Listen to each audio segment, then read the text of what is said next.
हम रचाओ रे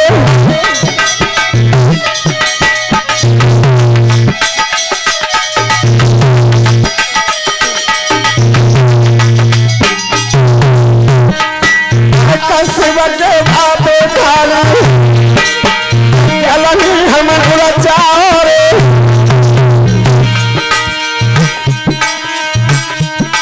पर पहली आहुति छोड़ गई वो धुआं सूरज में आओ रे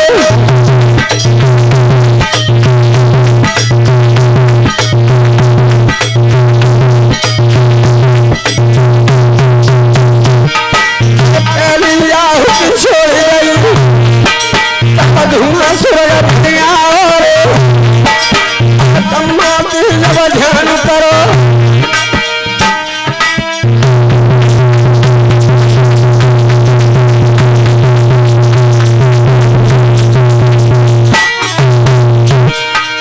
तम्मा को जब ध्यान करो ब्रह्मा लोग बुलाओ रे फिर मैं देर करिए ब्रह्मा कहा वैसे जाओ रे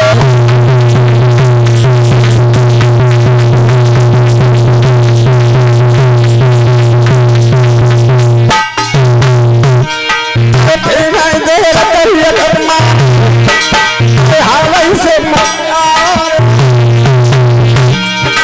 और हम सभी पे बैठ गए करके ब्रह्मा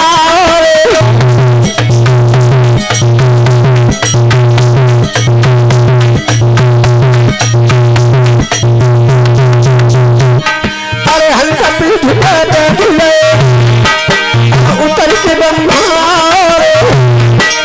तो हवा का सब देख रहे तब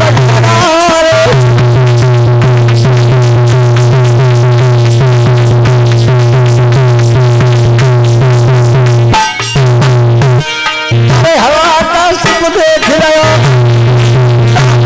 तुम्हारो घर मुसीबत के हम बचाओ रे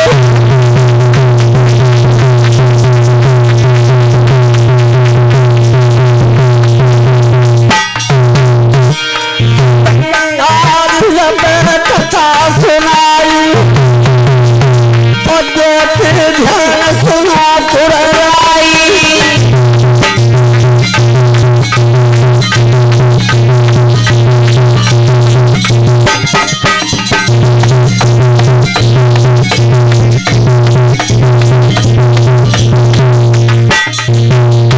भक्त भगवान की जय हो। राजा परीक्षित जब हिरण्यकश्यप ने और ब्रह्मा जी का हवन किया और एक पैर पर खड़े होकर तब तो ब्रह्मलोक और हिलने लगा। ब्रह्मा जी ने हंस को बुलाकर और हंस पीठ पर बैठकर यहाँ हिरण्यकश्यप तपस्या कर रहा था वहीं पर पहुंचे। राजकुमार नेत्र को खोलिए, मैं तुम्हारे सामने तुम्हारा पिता खड़ा हूं, तुम्हारे सामने तुम्हारे पिता खड़े हैं। तब तो हिरण्यकश्यप ने और नेत्रों को खोला और ब्रह्मा जी के चरणों पर बैठ गए, भांत भांत से पूजा की। तब तो ब्रह्मा जी ने पूछा, राजकुमार तुम पर क्या संकट है, क्या कुछ आपत्ति पड़ गई? प्रभु मेरे भाई को और विष्णु ने मारा है, कासुर तपस्या कर रहा हूं, मैं पिता को प्रसन्न करना चाहता हूं। तो ब्रह्मा जी ने कहा, राजन तुम्हारी तपस्या से मैं बहुत प्रसन्न हूं, जो आपकी इच्छा हो उस वरदान को मांग लीजिए। हिरण्यकश्यप ने कहा, पिताजी मैं मांगू उसे दे देंगे, कि आप मांगो उसे देने के लिए तैयार हूं। तो वो कश्यप पुत्र और ब्रह्मा जी से वरदान मांगने लगा। वो कैसे?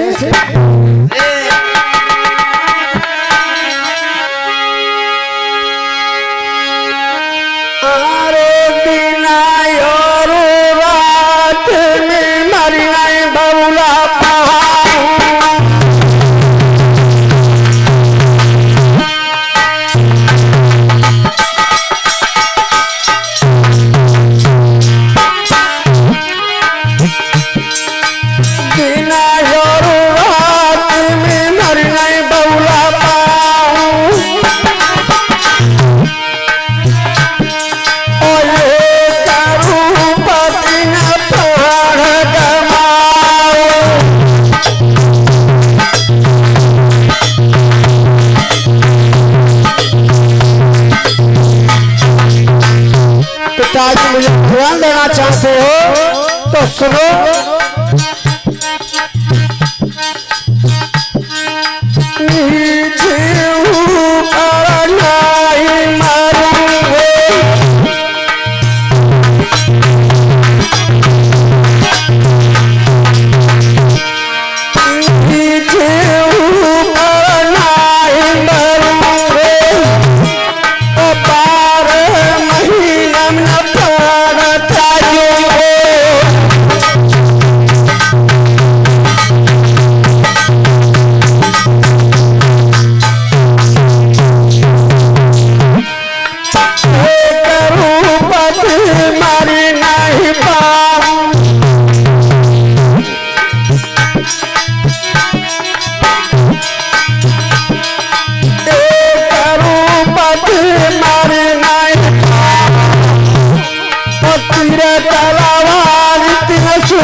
भक्त भगवान की। राजा परीक्षित हलाकस ने वरदान मांगा, पिताजी नीचे ऊपर मरून, भीतर बार मरून, एक रूप से मरून, 12 महीना में मरून, तीर तलवार से मरून, मैं यही वरदान दूंगी।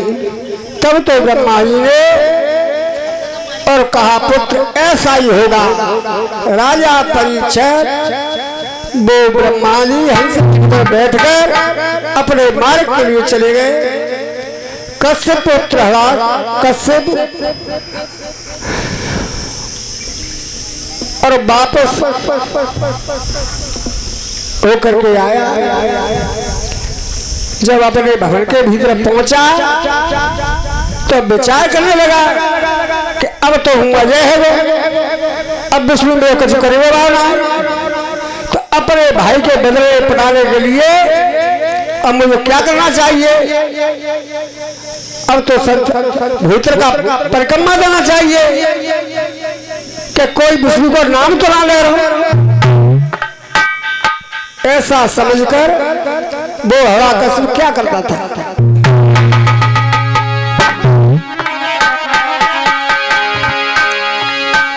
अरे सुनो ऋषि धर ध्यान, हाथ में पकड़ लो कोरा।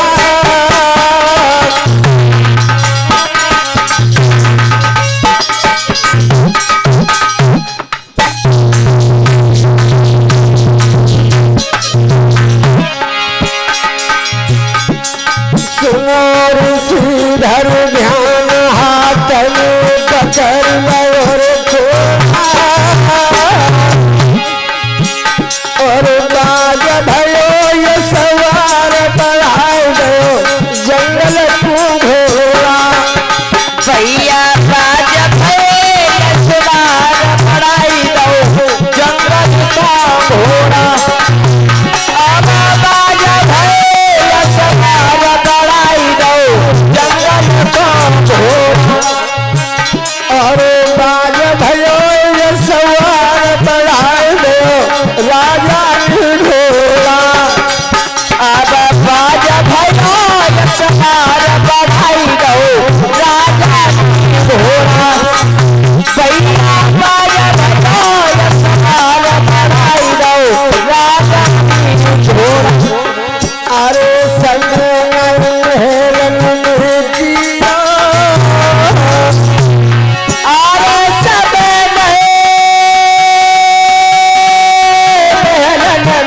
किया, अरे संग हेलन किया। और बैठ बाय की पीठ गवन जन जंगल तुरतिया।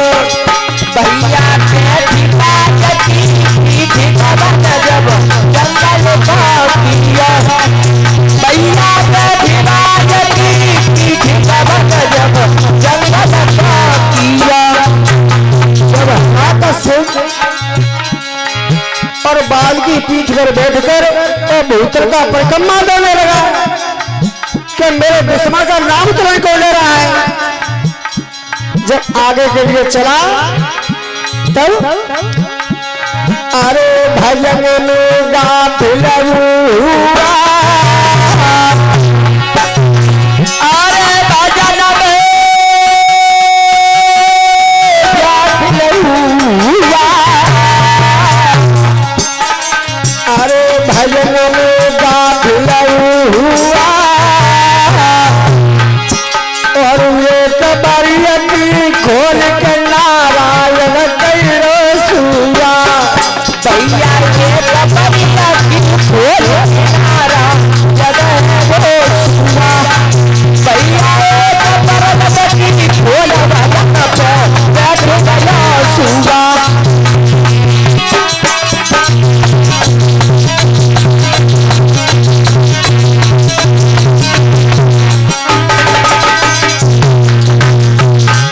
और बैठी बारियती खोल के नारायण कैरो सुआ, भैया एक बारियती खोल भजन पे बैठ गया सुआ। दादा एक बारियती खोल भजन पे बैठ गया सुआ।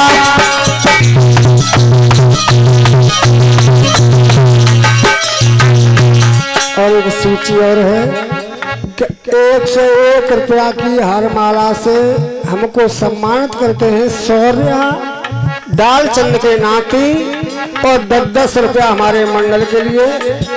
बोल गोविंद भगवान की। भैया एक बारियती खोल भजन पे बैठ गया सुआ, दादा एक बारियती खोल भजन पे बैठ गया सुआ।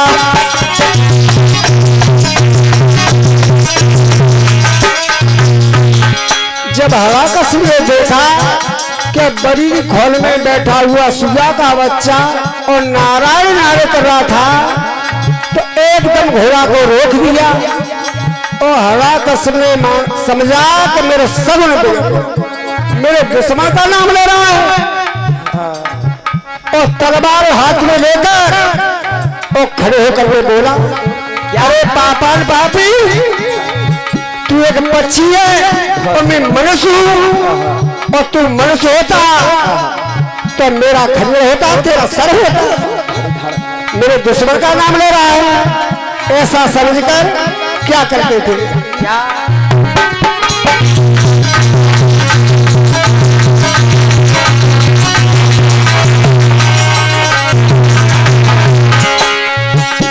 फिर नहीं देर करिए राजा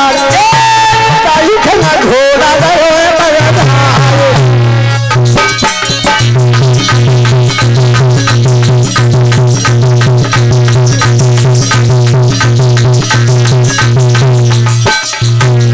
आवत देखो जब राजा को क्या मन करे विचार।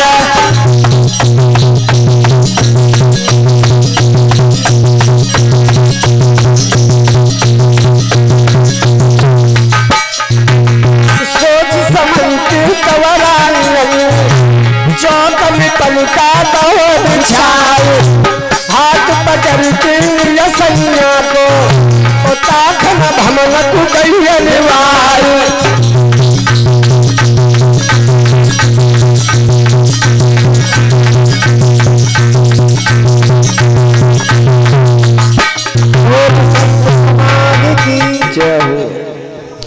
राजा